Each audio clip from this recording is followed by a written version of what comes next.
Okay. So hello everyone. Nice to see everyone. I've been kind of wondering how to kick off today, and I've left it down to how many people seem to be turning up. So I think we'll stay in the same room for a check-in. Up until about 10 minutes ago, I thought we'd do a gratitude check-in, but I've changed my mind. So what I'd like you to invite you to do is make a wish. So I'm going to grant you a wish today. So when you say hello, just basically share with us what do you wish for? What if it could have no obstacles and be granted, what would your wish be?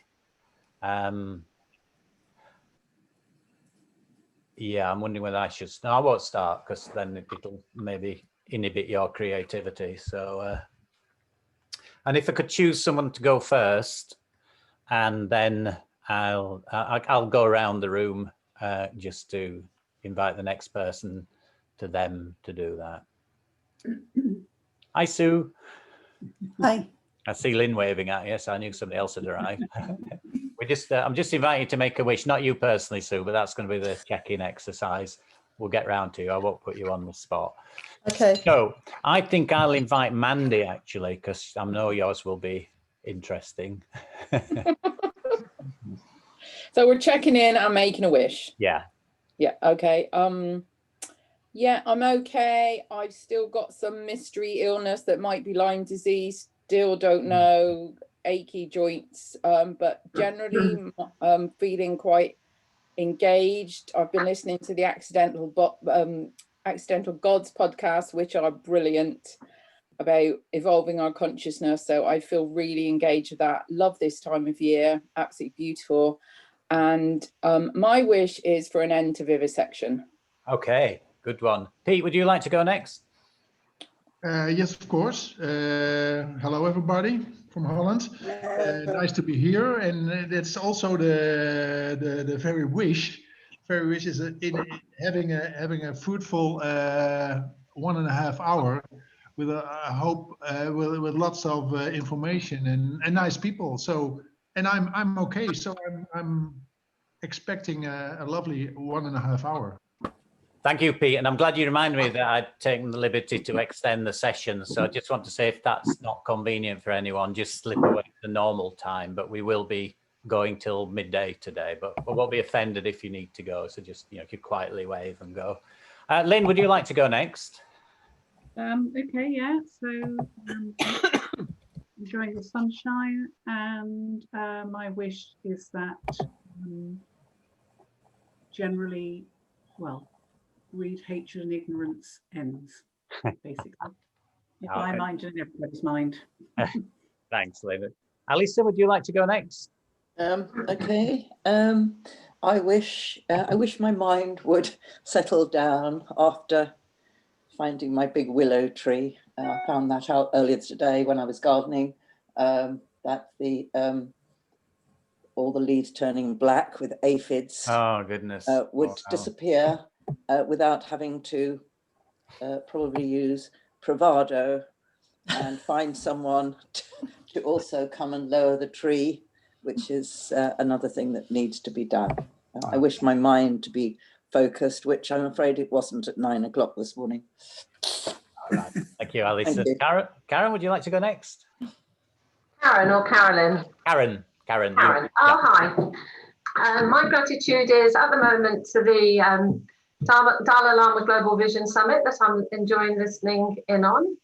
And my wish is for everyone that's suffering, who I know and who I don't know, manages to find some peace and healing at the moment.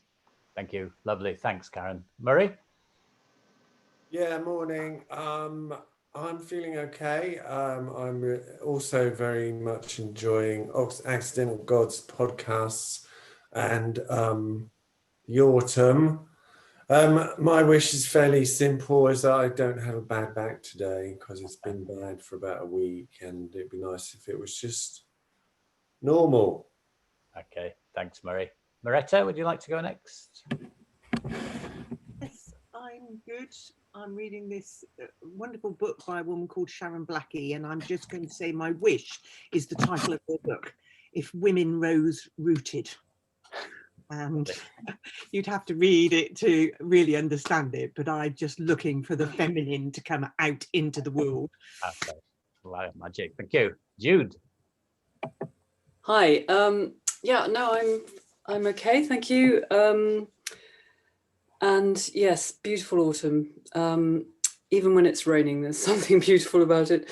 I guess my wish is, I've also been watching the Dalai Lama summit, and his amazing tolerance of all faiths and spiritual comforts, whatever people can find. I just hope that people can access the one that works for them, and find some peace of mind. Okay, thank you. And Carolyn? Me? Yeah. There's two Sorry. of us. Yeah, there is. Sorry, Carolyn with a Y. That's me then. Oh, you both have, actually. Oh, I was guessing then. oh well. Carolyn Hood, and then we'll come back to you. Okay. Yeah. I'm really busy at the moment, which is ironic, really, isn't it?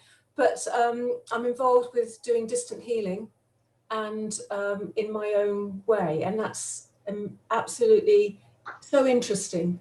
What comes up for different people, and working with it, and my wish is that somehow my daughter can find a way of being with her son, because he's, I'm doing a course at the moment, energetic course, and I'm trying to help her to do it at the same time, but she doesn't have any time to focus on it. And his behavior is going up the wall. So it's really, I'm hoping that she can find a strength through to help him. Yeah. Okay, thank you for that, Carolyn. I'm sorry, Carolyn, I didn't realise you both had a Y, but anyway, Carolyn, also with a Y. Well, my wish is to actually get down to something that I've been avoiding for a week or so. And so really, I've got to get on with it. So my wish is just to get down to it, and stop messing about. Okay, well, there you are. That you could achieve yours quite quickly then. Yeah, thank you. Sheila? Biden for president. That was the first thing that came into my mind. That's good, yeah. then it would sort out a bit of the world. Okay, absolutely. Okay, thanks, Sheila. Wendy? Yes, my immediate wish was that, because I'm feeling quite positive today, that I can keep that up for the day. And I'm hoping that that will be helped by not losing my internet connection, which keeps coming up as unstable. So I'm wishing to be able to stay with you for the next part. All right. Okay. We'll do our best to wish for that as well. Thanks, Wendy. Sandra? Yeah. Well, I'm enjoying the autumn, all the lovely colours and the leaves changing, and enjoying the sunshine this morning. So I'm feeling quite buoyant. My wish is that somehow or other we could find more peace and harmony in the world, in whatever that form that takes, and an end to all these divisions. Mm. Yeah. Okay, thanks, Sandra. Jenny?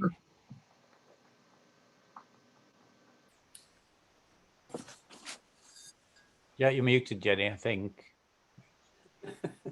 Yeah. Hello. Oh, no, you're not. Now you're muted. What's going on? Muted. No.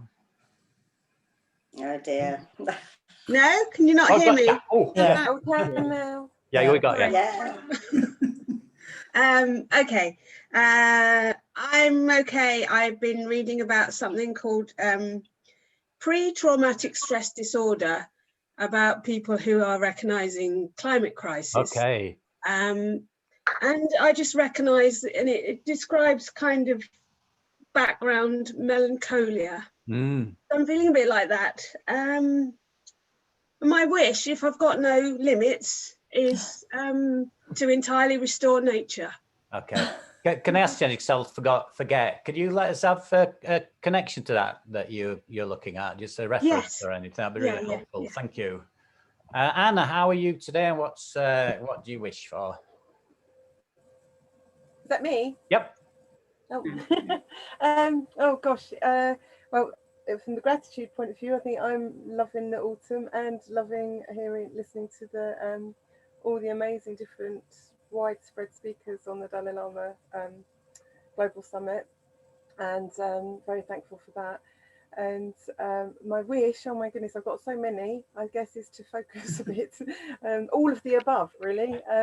Yeah, don't think I could pluck one out.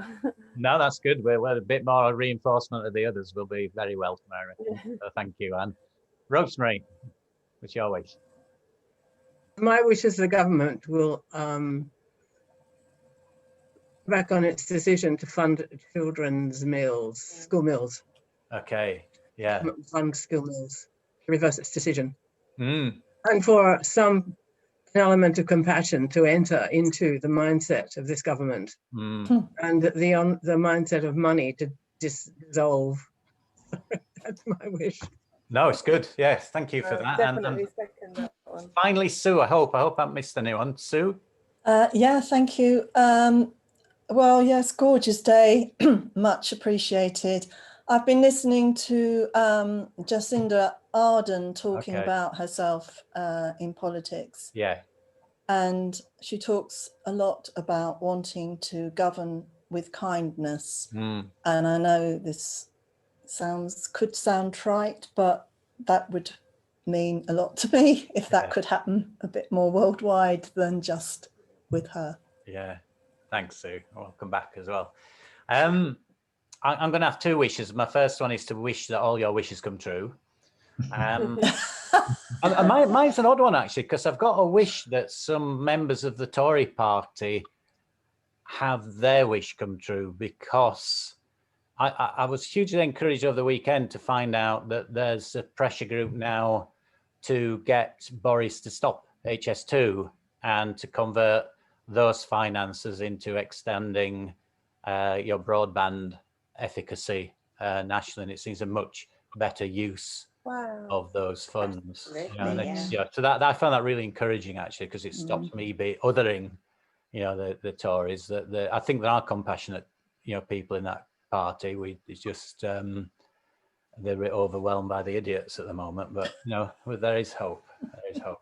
Thank you for that. I'm pleased I did that. I feel quite buoyed up now, and who knows? I think a few of those for sure are possible, and I think if they become possible, then some of the bigger ones, you know, become nearer into our into possibility. So that was excellent. Thank you.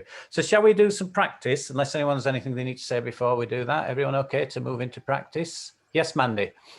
I like your wish. It's just that I just wanted to point out the whole broadband thing that might include lots more 5G, which I would suggest is not a good thing.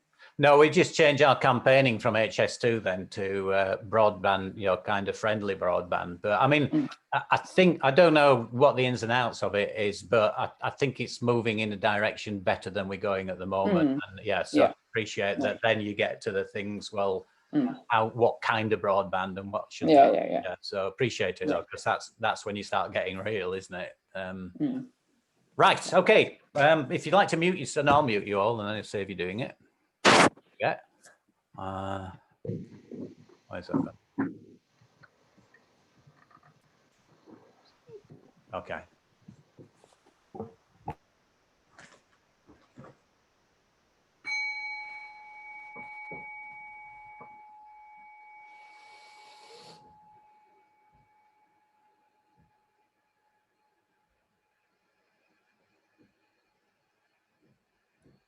So just spend a few moments just settling into posture, settling into your seat, if you like. And by that I mean not only the physical place that you're in, but also the seat of awareness. This place that we come back to every time we may set an intention to practice.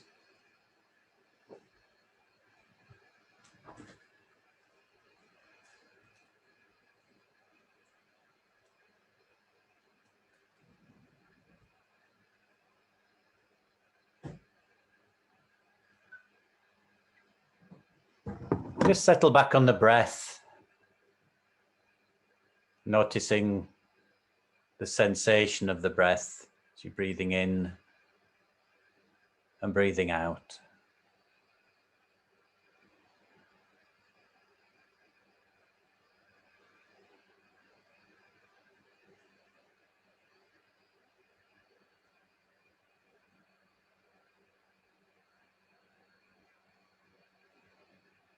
And anchoring your breath in your body. So you're grounded with your feet firmly connected with the floor, aware of your body, bottom on the seat, hands in your lap or on your legs, shoulders softened, chest open, and crown the highest point of your body. So you're grounded and present, simply resting your awareness on the in-breath and the out-breath, breathing in and breathing out.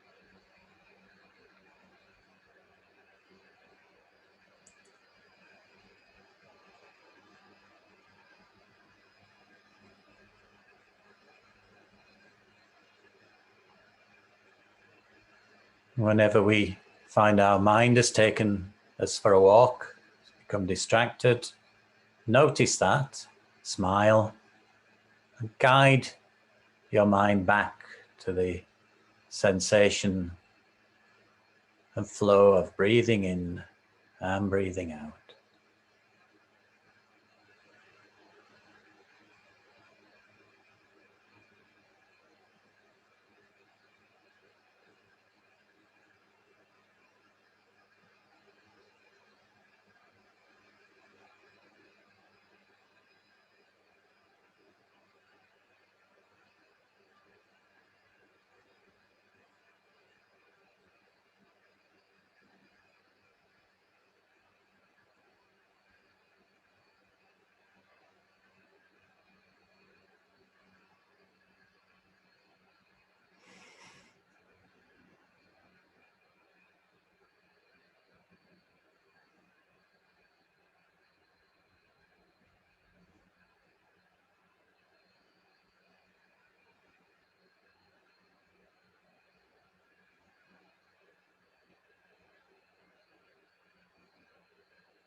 So now you can just let the awareness of breathing drop into the peripheral awareness, into the background, and open up your awareness to the whole body,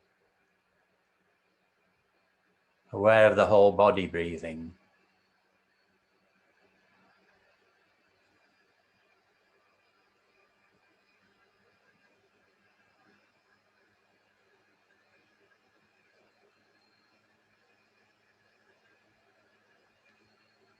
And as we observe the body, just become aware of the sensations in the body. Just with a mind of curiosity, noticing sensations, whether it's itching, pain, mild pain, might be a stronger pain, it might be heat. It might not be describable, or just a noticing felt sense. And noticing what happens when you bring awareness, when you bring mindfulness to an area of sensation. What happens to it? Does it stay the same? Does it change? Does it disappear?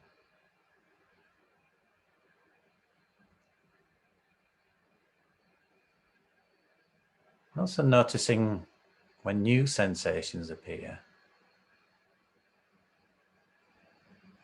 Paying attention when they disappear.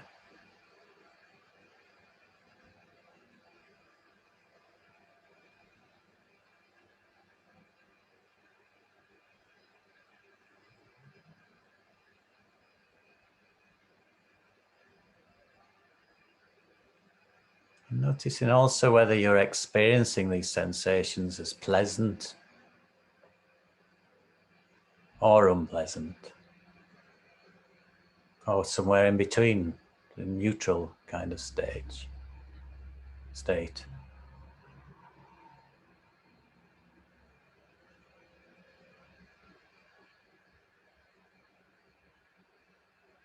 You can also open up your awareness to sounds. Not getting involved or telling any stories, just letting the sounds appear and disappear like the sensations do.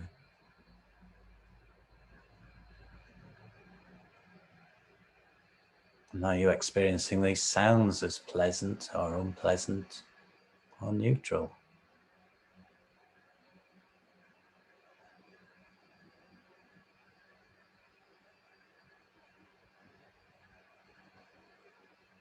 And always trying to stay with the felt sense as opposed to storytelling or liking or disliking.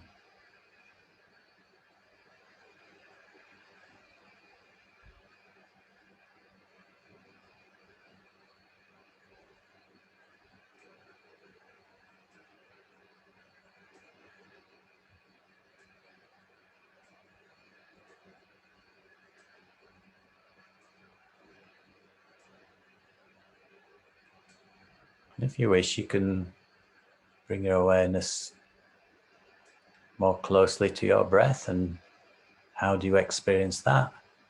As pleasant or unpleasant, or just neutral? And does it change?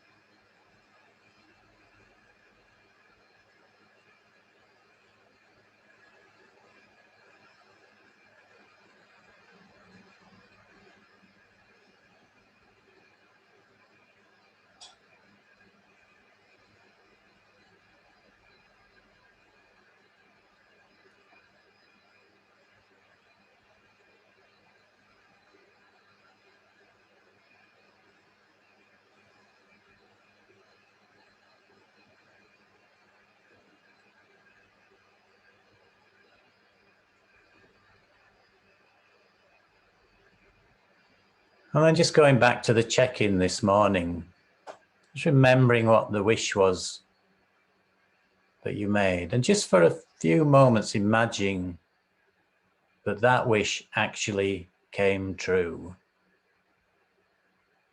Imagine what that would be like and how you would feel living in a world where that particular wish became a reality.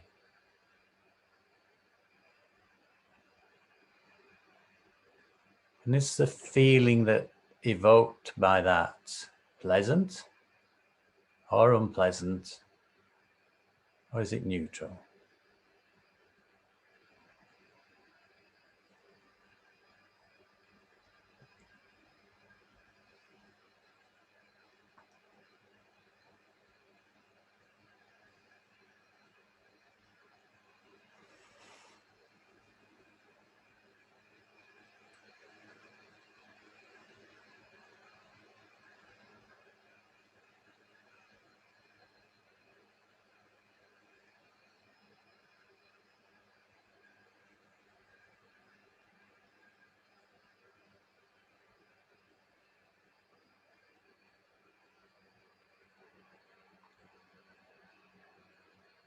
And then letting go of any thoughts or feelings, and just focusing again on the breath in the body,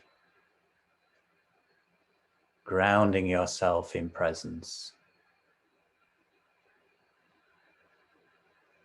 aware of the body, feet on the floor, breathing in and breathing out.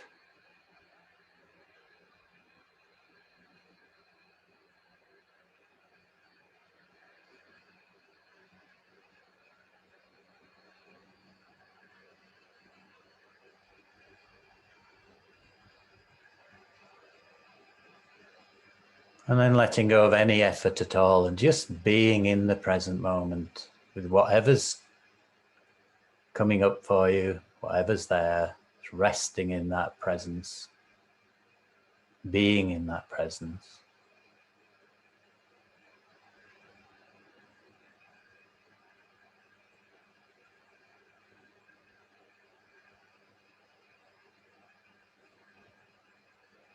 Grounded in that presence.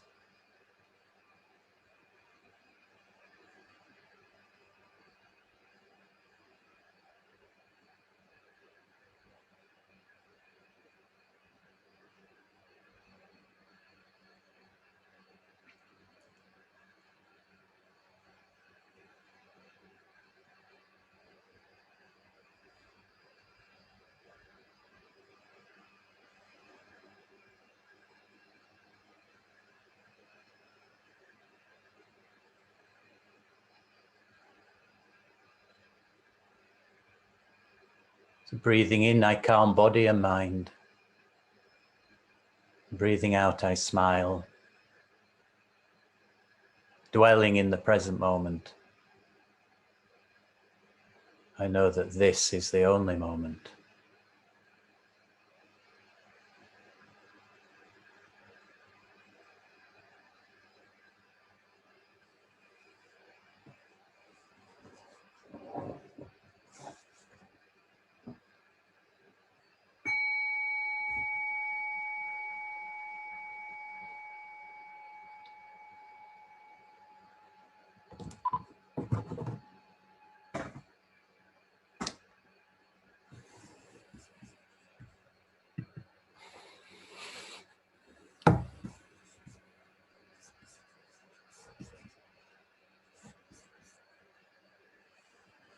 Okay.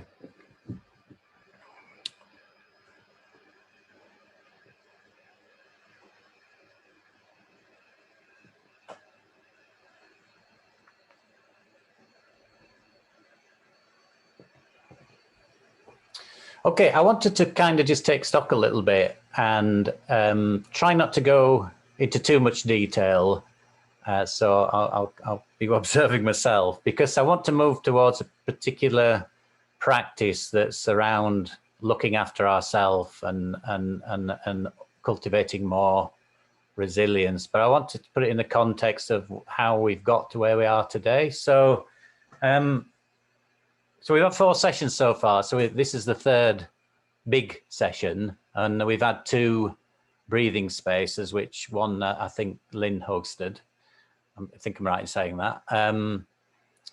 And yeah, the theme really has been, it's interesting what Jenny said, because I think the theme has been very much about the overwhelm and, you know, the kind of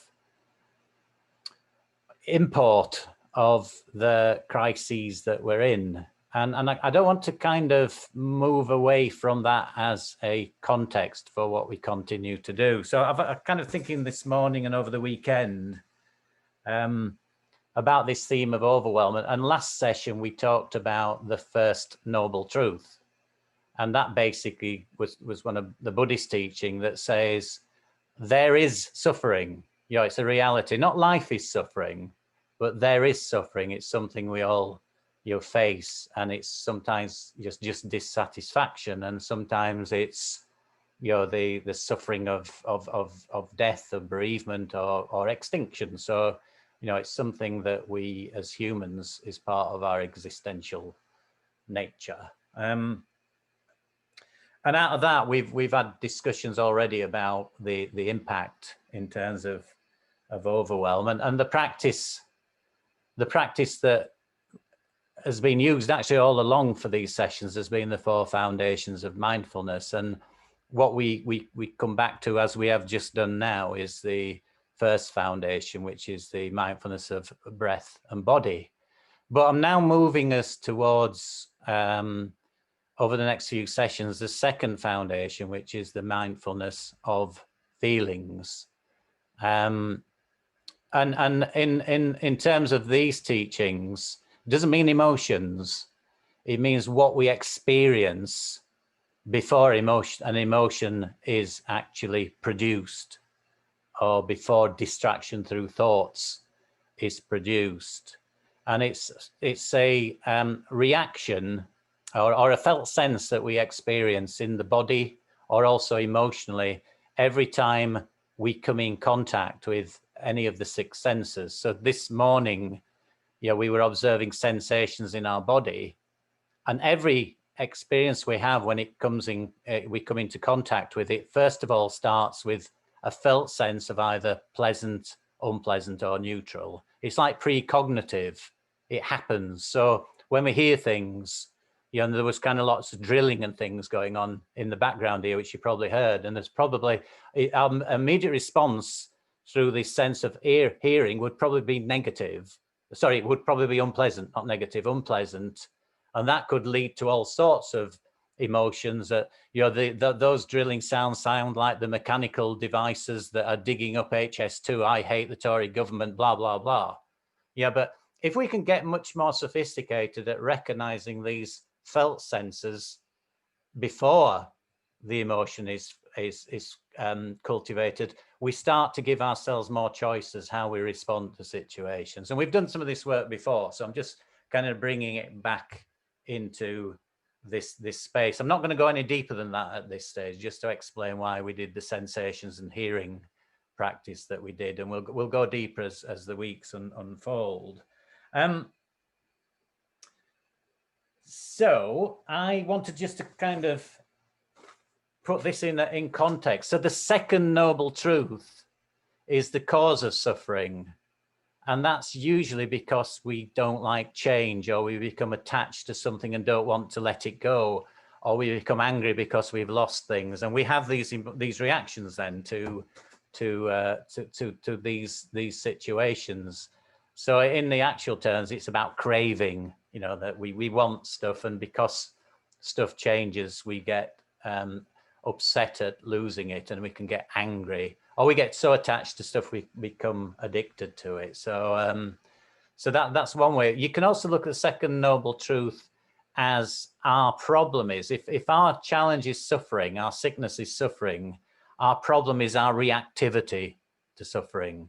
Okay, so I'm going to just look at it from this point of view at the moment. So can you see that? So that's my little visual aid. I'm just going to put myself on speaker so I can see. So that's my visual aid, and that's our mind. It's what Jenny was kind of talking about a little bit in this pre-traumatic stress disorder. I can't remember how she, but we do get overwhelmed, and that's all of us. I'm not any different from any of it. There are times when we kind of wake up in the middle of the night, which I often do, and have a thumping heart, and it's mainly caused by the situation that we're in. And I deal with that through what I can do with my practice, but it doesn't actually mean I don't suffer it personally, and we all do in our own ways. And so we have these reactions. So what do we do with this? Well, the practices that we do can help. So, when we start getting better at a mindfulness practice, we can actually open up some space. And so, hello. So we can build this space around our reactivity. So we're not saying it goes away. And I've seen this model used for grieving. And so people are grieving, and a few weeks later, people will say, oh, I thought you were over that. And it's not. The grieving for someone dear to us never goes away, but we get a perspective on it. So the practices that we're bringing into this space are helping us build perspective, and therefore helping us kind of be with what is happening in a better way, in a more helpful way, in a way that doesn't kind of overwhelm us. So many years ago when I was doing this kind of work before COVID and climate emergency and ecological breakdown, but for people who were having problems, I've got this model I used to use quite often. And it says, we all from time to time in our lives have the luxury of dwelling in a comfort zone. Yeah. And it, yes, we used to do this careers and things and jobs, your relationships. Now, the problem with the comfort zone is things change. So it may be lovely, but if we don't actually actively, proactively do something whilst we're in our comfort zone, it will go away anyway. And we'll find ourselves probably in the outer rim of overwhelm or burnout or whatever. So this model said we need to put ourselves in a stretch zone. We need to step forward a little bit. We need to be challenging ourselves as human beings so that we can grow and develop and build more resilience. And this is a very high energy areas. I think most of you will recognize in the stretch zone. It's a zone of learning. So if we're just doing the same thing all over all the time, we don't really grow. We don't actually access our potential. And if you're a Buddhist, we're probably not helping to rediscover our Buddha potential or Buddha nature. The problem with this stretch zone is when the forces of the outside world are so strong, we can flip into this overwhelm zone. It's like pricking a balloon. Overwhelmed. You'll know what I feel like. It's like the despair, all your energy goes, you are flattened and crushed. So I would suggest that, the art of this, and I've got a much more sophisticated update on this, I'm going to show you soon, is somehow being able to go to this stretch zone and live in there more. Because then what happens is you can actually increase your stretch zone and start to become closer to some of the bigger problems that we have in life. It's why Buddhists meditate on death every single day, if they're practicing according to the instructions, so that we kind of don't come as a big surprise when you get the announcement that you've got 2 weeks to live. It'll still be very difficult. Hello, Michael, welcome. But we're building this capacity to be with suffering more effectively. And that's kind of why practice is such an important part of this program. Now, I've been challenged in the last week, for having a view on this. And it is a view, it's not a truth, it's just a view. So I'm not prescribing, I'm not proselytizing, I'm just speaking from my own experience. And everybody is different, which I want to kind of acknowledge that. So everybody doesn't go away and think, they need to go away and glue themselves to a cherry picker in Jones Hill Wood. It's not the case. We need to find our own way through this. I'm just trying to give you some general ideas and speak from my own experience. But I received a Facebook message, which I'm going to share with you in a second.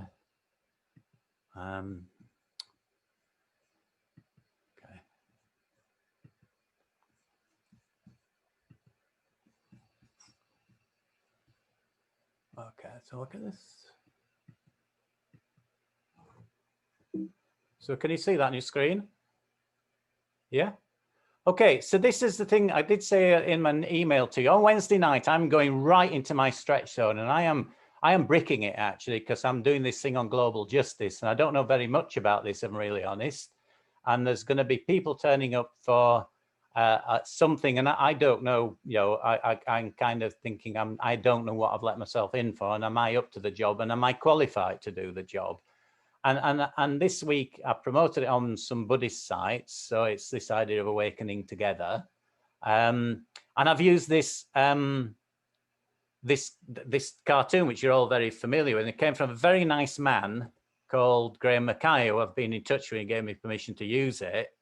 Interesting, he said, I have not ever had any such a big reaction to any of my cartoons as this one. Says it's overwhelming how many people are contacting me, either commenting on it or wanting to use it. Yeah, so that was an interesting situation. So you've got this thing on Wednesday, and that's the question I'm saying to people, if we're mindfulness practitioners, Buddhists or whatever, how can we, empower ourselves for collective awakening? So that's a kind of a small topic area I've chosen to talk, to facilitate a discussion around. So then, Facebook on Buddhism UK, I received this message I'm not sure. Well, you can read that on the left-hand side. Can you see that okay, everyone? Yeah.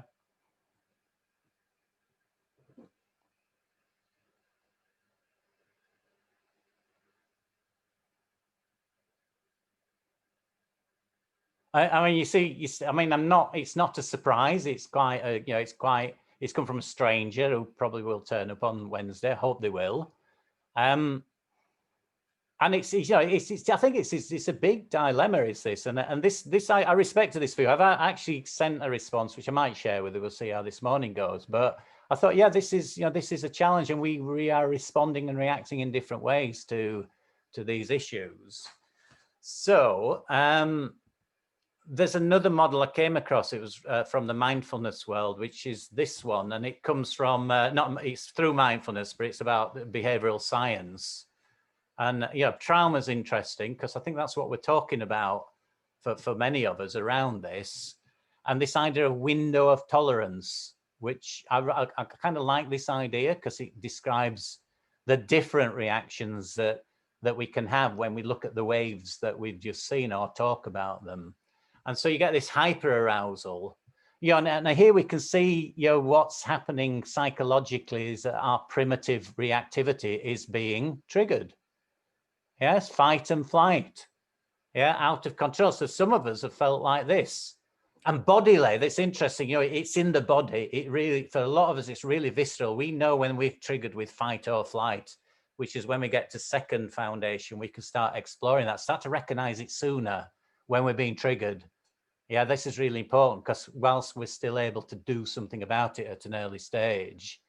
There's this hyperarousal. And to be honest, this is where I go. I freeze when I get overwhelmed. I don't have any of these fight or flight things. I might fight more, but this space is zoned out, numb, frozen. So when I've gone to Joanna Macy workshops and we've gone into the grief part, and there's people crying and all this, so I just I could just numb.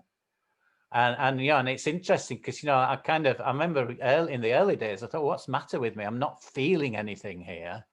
And this really helped me kind of legitimize when I'm overwhelmed. This is probably where I'm going to go, and you'll probably have your own flavor of this.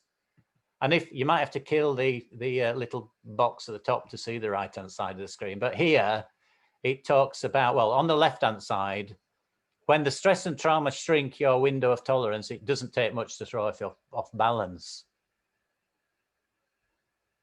And then on the right-hand side, working with a practitioner, where I would say is working with the mindfulness-based practices and the community support kind of activities that we've got will help expand this window of tolerance. So when we do turn to face the challenge, we'll have more resilience, more ability to be with it. And a lot of the stuff in the practices that we do at a low level is not running away from the pain or actually being overwhelmed by it. It's just being with it, just being with the pain. I had a very interesting conversation with somebody with extreme physical pain early on this morning on the heart space. So when you're in your window of tolerance, you feel like you can deal with whatever's happening in your life. You might feel stress or pressure, but it doesn't bother you too much. This is the ideal place to be. Now, I've said there's a stage after not bothered too much, then enables you to respond more skillfully. I think not bothering too much isn't a particular, it's a good stepping stone, but then, and maybe your skillful action will be not to bother continuously, but it gives us more space to respond. And what we do is we're here about building the capacity to do. So that's why we're doing these practices. That's why I'm trying to encourage us all, myself included, to the grounded practices and the calming practices to increase the gap between the stimulus and response, which is a place that we've gone before. And I might as well finish this now. So this was my response. And I'm not, again, it's my view, and I really do mean what I say when I appreciate this person's feedback and I genuinely understand their point of view. But for me, this is my kind of I suppose it's a position, and I'm not judging anybody else who's not here, but I'm just trying to kind of ask for understanding. This is why I come from here.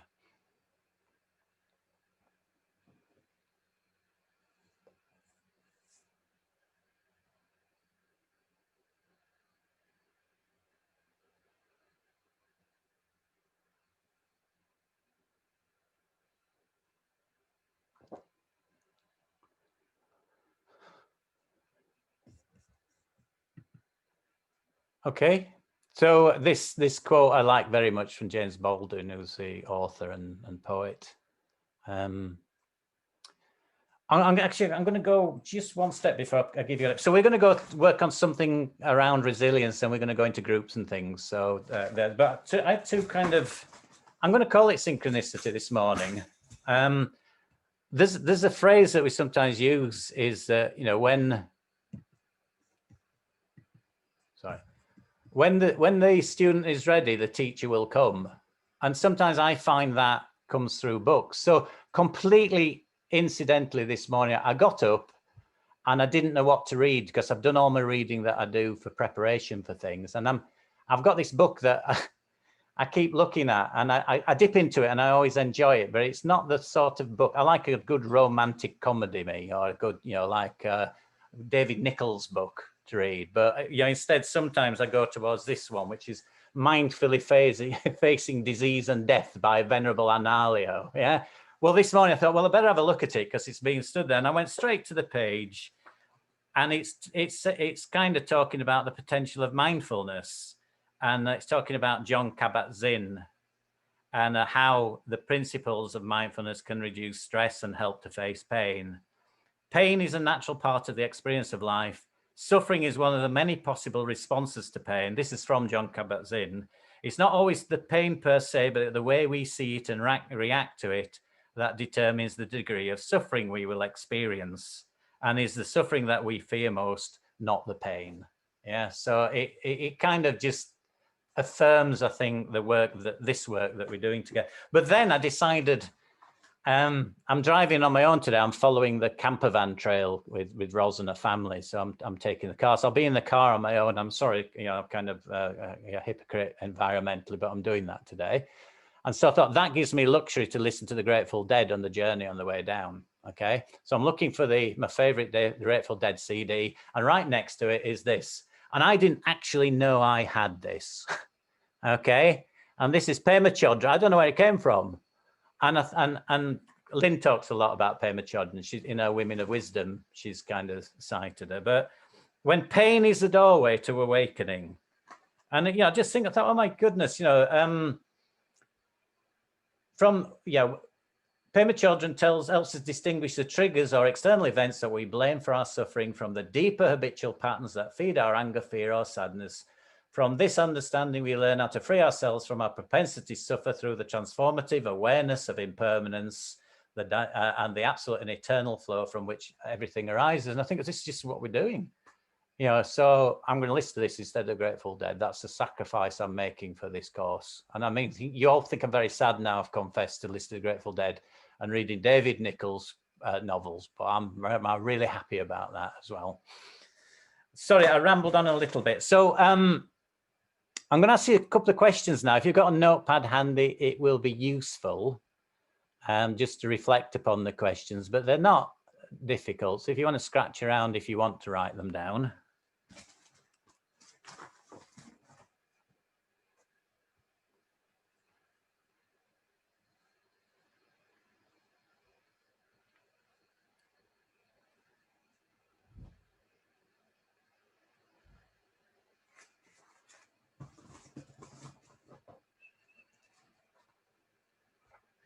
So the first question, oh, thanks, Jude.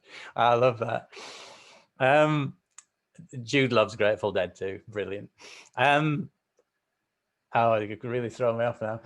So the first question is, think about someone who you really care about, and we've all got this someone in our lives, I'm sure, and they're having a particular difficult time, and it doesn't have to be about climate or whatever it might be. You know, it could be for any one of a number of reasons, but think about the conversation. How do you talk to that person? How are you with them to help them, this person that you deeply care about and you want to help them with their suffering? What are the words that you use? How are you with them?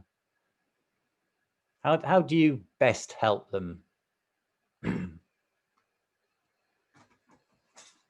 What do you say to them?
Okay, just 30 seconds more on that.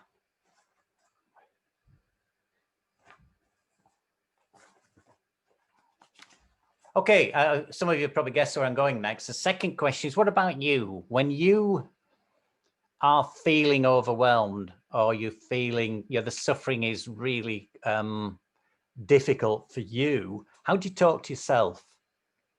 How are you with yourself? What do you say? How do you look after yourself? And be really honest and say, what am I like? What questions do you ask yourself?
Oh.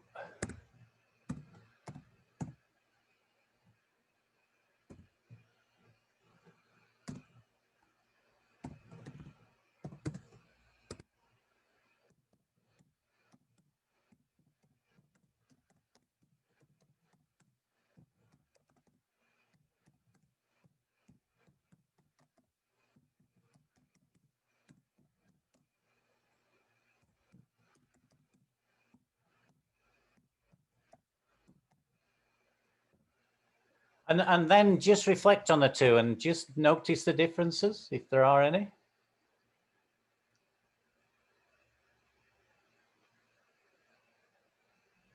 And it's up to you, but if there is a difference, you might ask yourself why.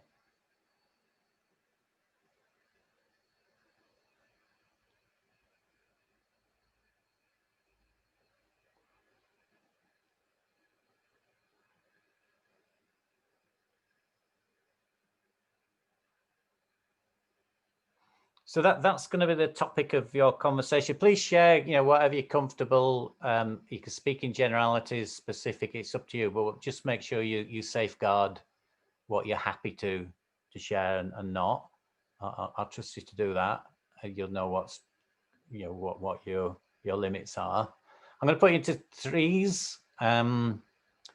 If we say 15 minutes, so just allow everyone time to speak and then explore. Then when we come back, I'm going to do a practice with you that uses that as part of a bigger practice, which hopefully you'll find useful. Are there any questions before we kind of go into groups?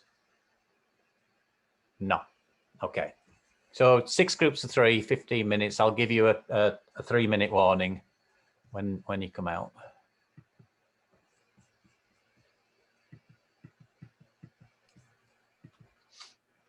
I'll just check. Yes, Jenny. Yeah.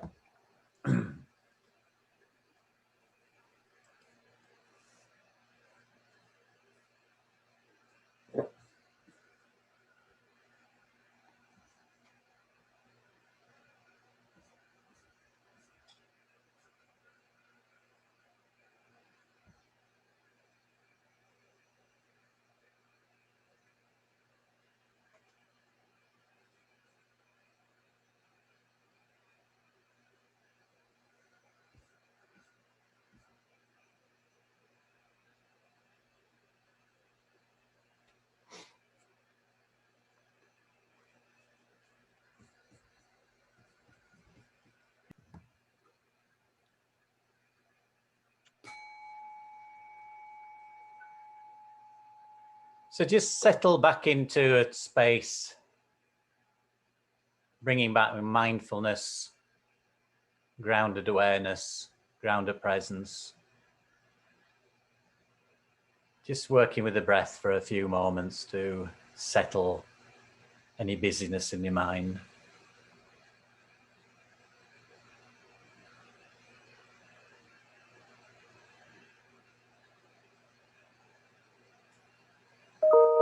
So this is called a compassion break.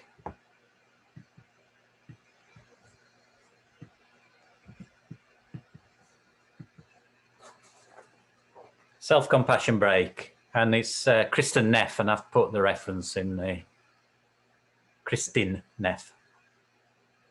So if you want to return to a difficult situation for you, something that's causing you stress, please choose what level you're okay with. So it's something that you'll feel the stress and the emotional discomfort, but hopefully not going to overwhelm at this stage. So if you're a bit nervous about what you're choosing, choose something 4 out of 10 or 5 out of 10 rather than 9 out of 10, if that's what works for you. So again, part of the future practices will be start to get really much more familiar with the somatic and the emotional resonance, the felt sense of what's going on when this stress comes up, the discomfort in your body. So we'll do more of that next time, but being aware now that there is an impact, there is a felt sense associated with a stressful event. And the first thing to do is just acknowledge this is a moment of suffering.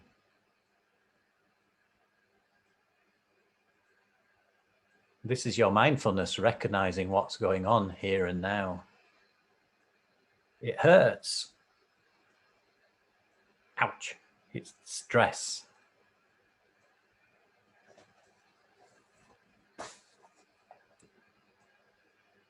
And then we can go back to what we said, first noble truth, suffering is part of life. It's our common humanity. So other people feel this way, and I'm not alone.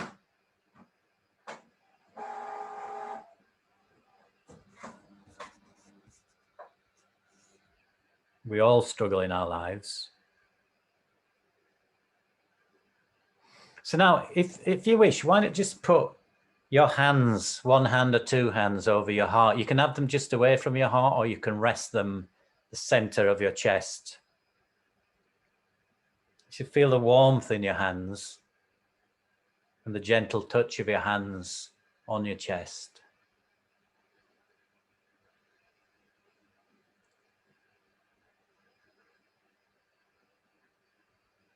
And then we can use some phrases then just to help cultivate this self-compassion for ourselves whilst feeling the impact it has where we feel the warmth in our heart. So it might be something like, may I give myself the compassion that I need? And another phrase you can use, you could say, in the midst of all of this, may I give myself the compassion that I need? May I learn to accept myself as I am? Just choose what works for you. You can make your own up. It might be just be kind to myself. Or you might want to talk to yourself in the language, hey, Paul, just stop being so judgmental. You don't need to be. It's not helpful. Be kind to yourself. Give yourself a break. Or some of the phrases you use for the people that you're so kind to, or the animals that you're kind to, or the planet that you're kind to. How do you talk to others when they're suffering? Talk to yourself in the same way. May I be strong. May I be patient. Whatever works for you. May I be joyful, even in the midst of this.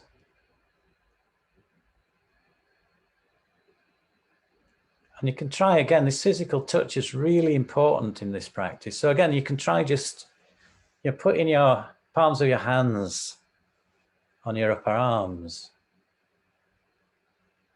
And you can gently, if you wish, just stroke. This starts to move the oxytocins around your brain. So just basically stroking downwards very gently. And you can combine this with the phrases again. May I be kind to myself.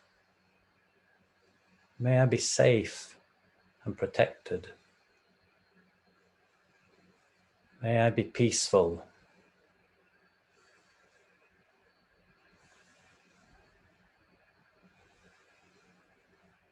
May I live with ease.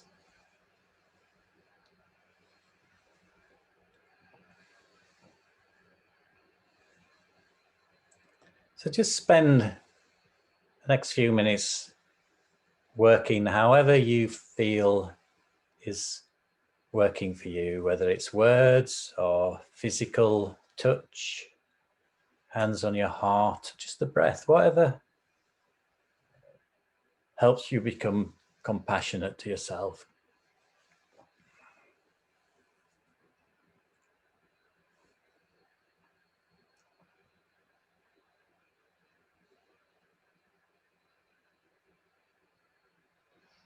So this is a practice you can use at any time, day or night. So if like me, you awake at the hour of the wolf and wonder what's going on, this is a wonderful, helpful practice. Just evoking this self-compassion whenever you most need it. Doesn't have to be formal, it can be any time.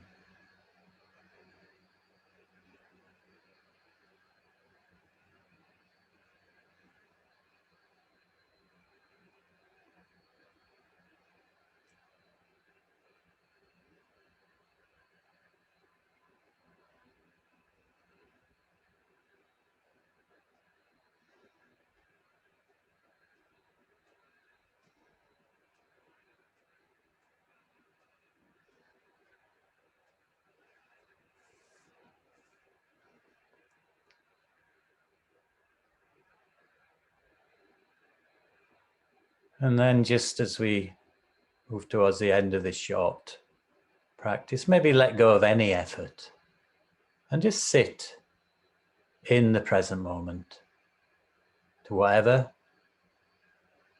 is arising in your experience.